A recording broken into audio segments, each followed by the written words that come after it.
આ સંજોગ છે કે અરવિંદ કેજરીવાલ કાલે આવવાના, આ 5 રાજીનામું આપી રહ્યા છો, ક્યાંક આમ આદમી પાર્ટીમાં જવાના હોય કે તમે રંજનબેનની સામે વડોદરાના હિતમાં ઉમેદવારી કરવાના હોય? એ બધું મને કશી ખબર નથી. મારો માયલો માન્યો નહીં કે આ હાથમાં વિકાસ નહીં થાય એટલે હું બોલી. મને ખબર છે કે આ ભારતીય જનતા પાર્ટીમાં આવું ન બોલાય, શિસ્તબદ્ધ કાર્યકર્તા રહેવું પડે. અને હું રહી છું સાહેબ 3 દશક મારી દીકરી 2.5 વર્ષની હતી, એને બચારીને મૂકીને હું છેક વડોદરા જિલ્લામાં છોટા ઉદેપુર રખડતી હતી. આ શહેર આખું જાણે છે. 12 કલાક રાતે ઘરે આવું, મારો ઘરવાળો બચારો ખાવા તૈયાર રાખે. એટલે everyone knows I have dedicated myself for the party.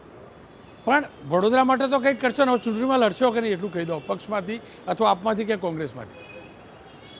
I am not sure. મેં હજી એ બધું વિચાર્યું નથી રોનકભાઈ. મારા વડોદરાના માટે મારે જે કરવું પડશે હું કરીશ. બેન, આપનો ખૂબ ખૂબ આભાર. અને છેલ્લે હજી હું ડોસી નથી થઈ ગઈ. આઈ એમ નોટ આઉટ.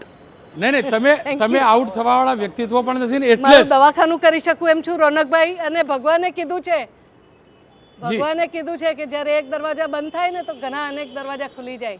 અને મારે એ પણ કહેવું છે કે ક્યાંય કોઈ જગ્યાએ મારી વાતમાં ભૂલ હોય તો કોઈ મને આવીને મારી સામે નજરો નજર વાત કરે, 1 to 1 વાત કરે.